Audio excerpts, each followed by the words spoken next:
Hi, everyone. Hi. As some of you may know, for about a year or so, I've been struggling with some health problems.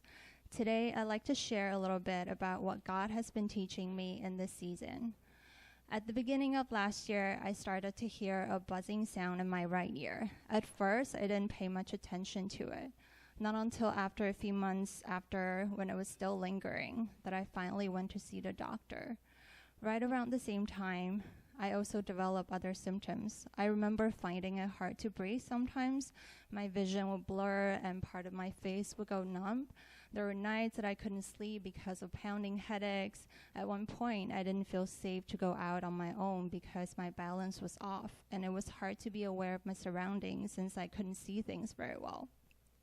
All these changes were starting to affect my day-to-day activities, and sometimes even the easiest tasks seemed to bring pain. After many doctor's visits and series of tests, I was left with more questions than answers. The doctors simply said that they couldn't find anything wrong with me. It was the busiest season of the year, and between meeting work deadlines and trying to figure out what was happening to me, I was overwhelmed and beyond stressed. I knew something was wrong, but I didn't know how to fix it. I was scared. In a last attempt to find answers, I visited a chiropractor that my mom suggested. That's when I found out that I have a spine condition, an injury that was most likely caused by a car accident from 8 years ago. Since then, I've been going in weekly for therapy and treatment. Around fall last year, I was finally starting to feel normal again. Turns out that my chiropractor is a fellow Christian who goes to Grace Church and has served on a mission trip to Nepal during the same year that I went there. Although the connection seems small, I saw it as God's gentle reminder that He is behind the scenes working all things out. Looking back, I see my strivings and anxieties to be a lack of trust in God's sovereignty. I was convinced that I had to figure it all out on my own or something bad would happen. Instead of waiting on God to provide solutions in His timing, I let myself get caught up in the efforts instead of having the confidence that whatever circumstances I found myself in, that He will never leave me there to perish. He will always make a way. So my sharing would have ended here had I come up to speak 4 weeks ago as originally planned. I thought I finally had enough of trials in the health department for 1 year. But God has other plans. If you've been in this Christian walk long enough, you would know that we don't really get to pick and choose our challenges or how often they come around. During the fall last year, I began to have some discomfort in my abdominal area. Given my experience earlier in the year, I've decided to wait it out. After what seems like a reasonable time of waiting around, I went to seek professional help, and after multiple doctor's visits, back-to-back medical tests, and endless waiting, the doctor told me that they found a mass near my bladder. They are concerned that it might be cancerous, and it would be best to have a surgery to have it taken out. It was around Christmas time, supposedly a season of anticipation and celebration. Yet I found myself in a doctor's office one day, signing a consent form to let them cut me open. Then the countdown to the surgery began. During those few weeks, it was like an emotional roller coaster to me. At times, I felt calm, ready to surrender to God, but there were also times I would go full on panicking. The death rate is 0.3 to 4%, it says on the consent form. It's a really odd feeling when you're alive and your whole being is reduced to just numbers.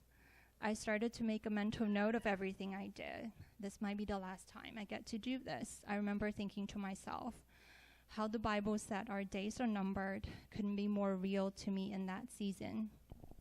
As the planner I am, I researched everything about the surgery, from procedures to anesthetics, just to make sure that everything would go as planned. I run through all the different scenarios in my head so that I can be mentally prepared. Again, I was relying on my own strength to supply my needs and prepare for the just in case, all the while forgetting the very wisdom in Proverbs. Trust in the Lord with all your heart and do not lean on your own understanding.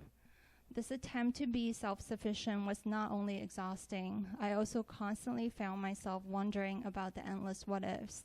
I let fear getting the better of me. One time during small group meeting, a sister said to me, when you really think about it, you got the easiest job in this whole process. All you need to do is to lie there and let them do the work. And I realized that she was right. Be still and know that I am God. That was the one and only command that God has for me. And then she said, I won't pray that crisis won't happen to you, but that I will pray. What I will pray is that no matter what happens, you'll always have God's peace and strength. It hit me right then that crisis will happen in this life, whether it be sickness, financial troubles, or losing loved ones. Prayers are not some magic spell that makes them go away, but in the good and the bad, God will see us through.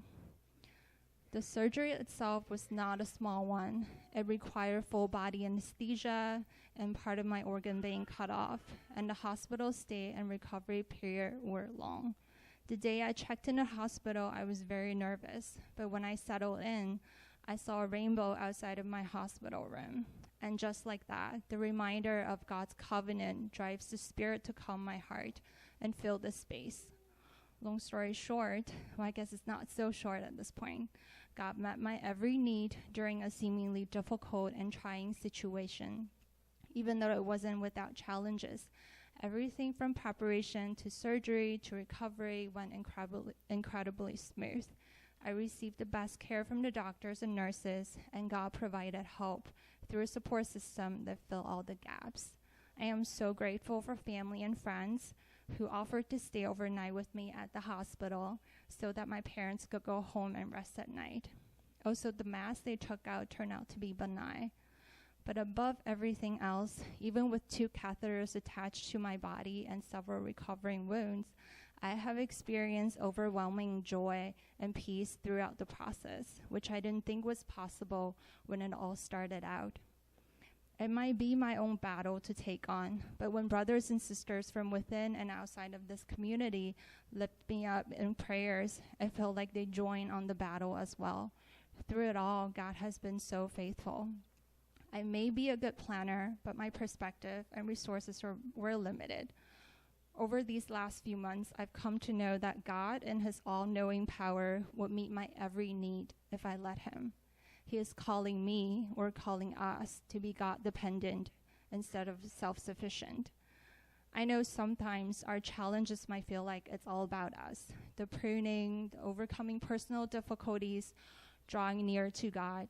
And we tend to forget that it is also about kingdom purpose. My mom is a non-believer, and for most of her life follows the traditional Taiwanese religious practices. Through my latest health scare, God has opened her heart to be willing to learn more about him. After one of my initial doctor's appointments, after receiving what seemed like bad news, my mom asked how I still look calm under the circumstances. She then drew her own conclusion that it's because I pray to God, and she proceeded to ask if I can teach her how to pray.